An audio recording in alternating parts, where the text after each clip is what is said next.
What are some features that Enshrouded could add in early access to make the game even better than it already is? Well, I'm here to tell you, but first, what is Enshrouded? Enshrouded is an open-world survival RPG with an amazing voxel-based building system that's the star of the show. Enshrouded takes you on a journey through a desolate landscape that's been taken over by a deadly shroud that's killed everyone except those who are considered flameborn. You explore various towns and dungeons and find pages of lore that either tell a story of someone who lived before the shroud took over, or those who you discover as NPCs that help you craft your way through the game. Enshrouded is currently on Steam for $30. It's an early access game and is not currently finished, and it will be coming to Xbox and PlayStation sometime next year. Now that you know what Enshrouded is, let's get into the top 10 ways Enshrouded can be improved in future updates. The development team, Keen Games, have given us a roadmap that loosely tells us what to expect in the future. The roadmap has things on it such as new biomes, editable signs, townspeople, and animal farming, which are all great things that would drastically improve the game, and you can look at it in the link right here, or I'm going to put a picture of it up on the screen for you to view. You can pause to read through. So number 10, water. I think a water biome would be a great add and would also be a way to introduce townspeople. According to the lore, the shroud seemed to take over in areas that had water, which is why there is no water in the game. This also explains why the shroud is in deep trenches and seems to be in areas that would be perfect for water. It is understandable, given the complexity of the building system, why we don't have water in the game, but I do hope it is something the devs try to work on in the future. Maybe we could have some townspeople living on an island in a small part of the world that wasn't touched by the shroud, but they are in need of dire help because their supplies are running low. Something to that effect would be a good way to introduce townspeople and maybe even animal farming, as animal farming would be a way to help them. I would also love to see some sea creatures, fish, whales, sharks. It would add a whole other level of exploration and danger to the game. Boats would also be a great addition to this biome, and the ability to add water to builds, maybe even be able to create an underwater base with glass windows so you can see all the fish swimming around. That would be like really epic. I would love that, honestly. That's like one of the things that like I really want, because it would just add to the building, which they've already said that they're focused on the building aspect of the game the most. So that's something that I would love for them to add because of that. Number 9, pets. I would love to see the implementation of pets that we can tame and keep as companions. The enemy NPCs have dogs that fight for them. Why can't we? Maybe we can tame some of the tigers in the Sahara area, the wolves in the Springlands, or the boars in the Revelwood. Heck, I'd even like one of the giant birds in the desert. They don't have to add new animals for this. That would also be really cool. If they did. They can just make the animals in the world tameable, like Minecraft does. Glass building blocks to make greenhouses and modern style buildings. We already have the blocks that look like stained glass. Those are really cool, but I would like some actual glass panes so we can make a modern villa or skyscraper type build. I know they are doing a kind of medieval like Tolkien theme here, but wouldn't it be amazing if we could bring the game out of the Middle Ages and into the modern age by the end of it? We have the ability to make glass as it is, but glass has very limited uses at the moment. This would give us more of a reason to make it. Number 7, removing the shroud roots is supposed to push back the shroud and remove it in parts of the world, as well as doing the different quests and upgrading the flame. What if, as we progress through the game, the shroud begins to disappear, revealing more of the landscape beneath it? And that brings us into number 6, which is at the end of the game where we would have no shroud or very little shroud left,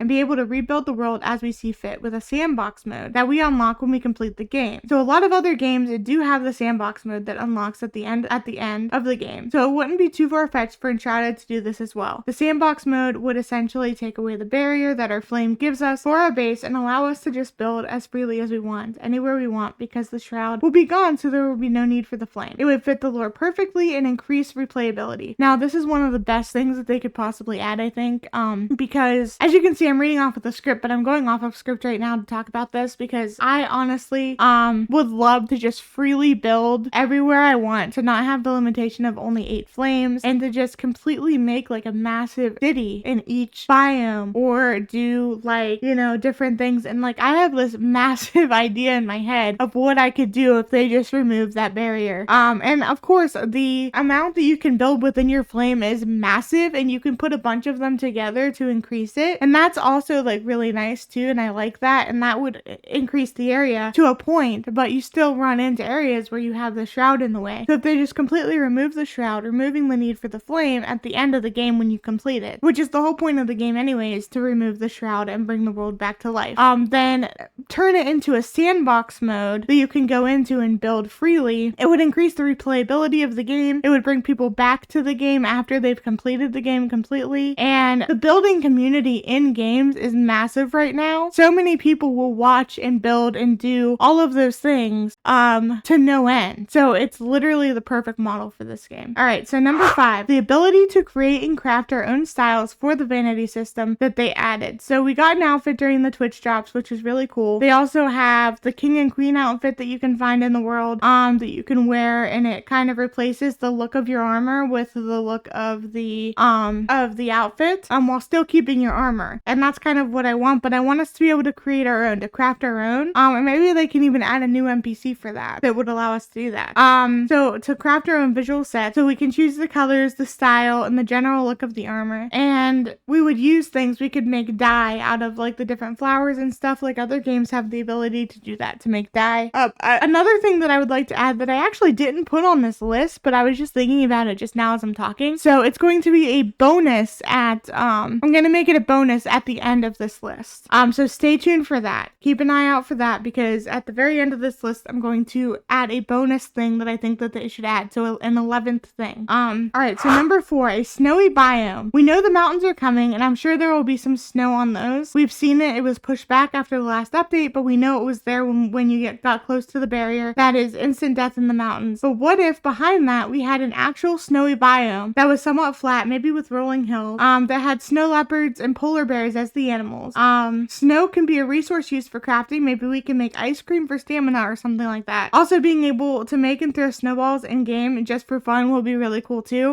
It would be a cool feature to have just to play with your friends. You could do a snowball fight or something. It'd be fun. Maybe we could even make snow forts. I didn't actually put that here, but that's a thought that I just had. We could make snow forts and use snow as the resource material, the building block. Or igloos. Igloos. Oh my gosh, yes, igloos. Please add igloos. Teen Games, if you're listening, add igloos. That would be amazing. It would be great for a winter build. A weather system, and I know that they said that they're going to have a weather system in the game. They put that on the roadmap, which I showed you guys earlier in the video, but we don't know exactly what that could mean. It could mean just some light rain or some snow in some areas, but I think we should have like a full-on weather system with tornadoes and tsunamis and things that would completely destroy builds, and to make it more dangerous. We could have tropical storms, sandstorms in the desert area, stuff like that. We could have droughts where in certain areas your well doesn't work because there's been a drought.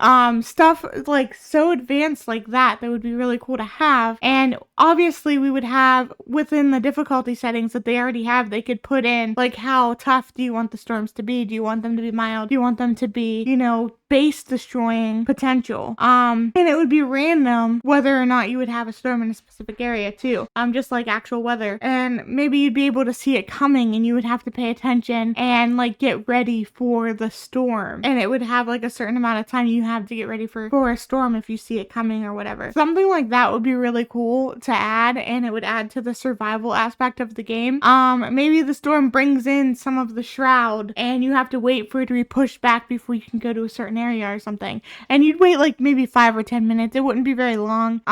But it would be like kind of just, a hitch in my plans. I have to wait now, kind of thing. And again, in the difficulty settings, you could change this, and give it more entertainment as well. Comes with new biomes because it is so easy to get to level 25, which is the current level cap. It doesn't take very long. And of course, you can only have limited skills. If they let you just have all the skills, then there would be no real point in the skill tree, I think. Aside from like, obviously you have to level up to get the different skills, but they could have the level cap. And also enemies at the moment are only, I think, up to level 20, so that could also be why it's only at 25, so you're just above what the highest level enemy is, so you can still defeat them. But I hope that they add higher level enemies and a higher level cap when they add new biomes, which they did say that they're going to do. And I think the mountain biome is going to be next. So we do have that weird floating island out in the middle of nowhere. There could be something else, but I wonder if that is tied to the mountain biome as well. That's something I might might talk about in another video, but I've seen other creators talk about it, and I think their ideas are really interesting. Okay, so number 1, and again, stay tuned for the end because I have a bonus one. I have a bonus one that's gonna like be amazing that I think that they should add. So stay tuned for after this. This last one goes hand in hand with number 2, but an upgraded skill tree. I'd like to have more skills for the mage skill. Specifically, maybe you could use spells for the wands, but maybe there would be like some sort of cooldown or something in it. Like you could do like the meteor shower one or something like that. Or like the electricity one. And it would be a skill in the skill tree where you have to unlock, and you have to be like unlock a certain amount of stuff to get it. So like not everybody is gonna have it either, because then there would be no point in having the staff. So it would be a little bit more difficult to unlock. But it would be, you know, you could use like the different spells, or you can have different spells in general for the magic wand skill. Like you could have transfiguration or something like that, where like Harry Potter, right? No, but where you could transform enemies into other things, or you could have you know, where it does, because right now all it does is you just cast your wand and it hits them and it does damage, and that's great, and I love that. I love the wands already, but it would just add some sort of another layer to it to be able to do like different things. Like maybe you could blow them up, or maybe you could I don't know, like transform them into something else. Or so bonus. So the bonus one is I want them to add paint.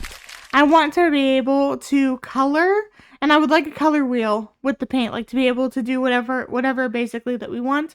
And maybe this could come in Sandbox Mode or something like that. But I want to be able to color my house walls to be whatever color I want. So like if I'm using like the city wall stone, maybe I want the walls to be red.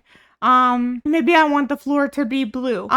You know, like I had thought about maybe they needed wallpaper, or they needed like the ability to do tile or whatever, but that wouldn't really match with the theming of the world, right? Because you're building all of this from scratch, so you're not gonna have tile, you're not gonna have wallpaper. You could probably make it and that would be okay, but I would love the idea just paint. Like Ark has paint. You can unlock like the paintbrush and you can make paint out of the different flowers and stuff in the world, and you can paint your base whatever colors you want. And I kind of like that idea, and I would love to see that happen in Enshrouded. So that's the bonus that I was thinking of earlier in the video. So what do you think in the comments? What are your thoughts on these? You know, what else do you think that they should add if you've made it this far? Is there anything that I didn't mention here that you think should be added in the game, that they haven't mentioned in their roadmap, or that I haven't mentioned in this video? If you like the video and want to see more content like this, please go ahead and subscribe and like. It would really help out the channel. It would, you know, boost this video to more people so I can get more responses. So Keen Games will see it because they are looking at community responses. So we want them to see this so that they can maybe look at it and say, hey, these are really good ideas. Let's try to implement this. We want that, right? We want them to do this. So if they're watching, if Keen Games is watching, the development team for Enshrouded, you know, these are all ideas that I think would make the game so much better. It would bring you back time and time again. I mean, I already come back to it time and time again. It's a great game, but these would just make it so much better. That's gonna do it for this video. I hope you all have a wonderful day, and I'll see you guys in the next one.